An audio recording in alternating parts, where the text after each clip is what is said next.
Chers amis, bonjour. Alors nous nous retrouvons à nouveau pour continuer un peu ce partage, cette réflexion.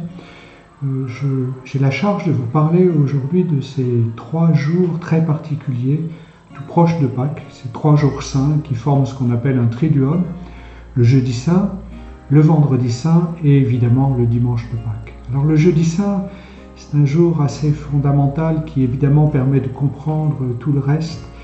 On peut voir 3 signes qui sont assez forts. Le signe du lavement des pieds, juste avant le dernier repas avec ses disciples, Jésus s'abaisse au point de laver les pieds de ses disciples. Et il considère que ce signe est majeur pour enseigner aux siens, et en particulier aux apôtres qu'il va instituer comme prêtres, évêques, au cours du dernier repas, que leur service serait un service d'abaissement. Donc ce jeudi saint, avec le lavement des pieds, le dernier repas, qui est en fait la première messe, Jésus donne à ses apôtres réunis avec lui le pain et le vin, et il leur dit, ceci est mon corps, ceci est mon sang. Donc c'est vraiment la première messe. Et il les institue comme prêtres de la Nouvelle Alliance. Faites ceci en mémoire de moi. Ils devront reproduire ce signe. Donc c'est vraiment ce signe majeur. Après ce repas, la dernière scène, il y a ce temps au jardin des Oliviers. Le Christ rentre en agonie, il demande aux siens de veiller avec lui et puis il sera finalement arrêté au terme de cette longue nuit de prière, de tentation à nouveau, de veille. Père, tout est possible, éloigne de moi cette coupe. Et puis le vendredi saint, c'est bien sûr cette grande lecture de la Passion. Nous entrons avec le Christ, nous cheminons avec lui sur le chemin de la croix, de son jugement, de son humiliation, de cette croix portée vers le calvaire et finalement de sa crucifixion.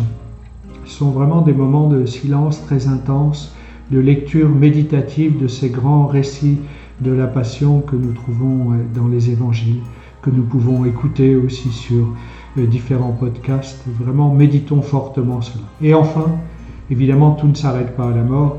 La victoire sur la mort par la résurrection, ce cierge pascal qui repousse les ténèbres de la nuit, qui est la victoire du Christ ressuscité, qui repousse les ténèbres de la mort. Donc cette longue célébration au cours de laquelle nous célébrerons bien sûr l'intervention de Dieu tout au long de l'histoire du salut et puis sa victoire sur la mort en Jésus-Christ à laquelle nous sommes associés particulièrement par le baptême.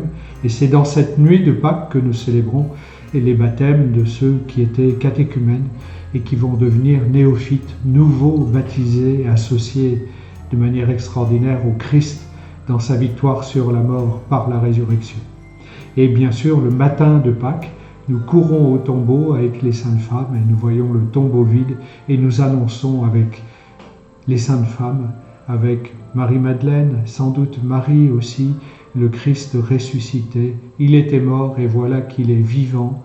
Et Marie-Madeleine sera l'apôtre des apôtres parce que c'est elle la première annonciatrice de la résurrection qui ira dire aux apôtres, qui ensuite viendront au tombeau, mais après elle, qui ira dire aux apôtres qu'il est ressuscité.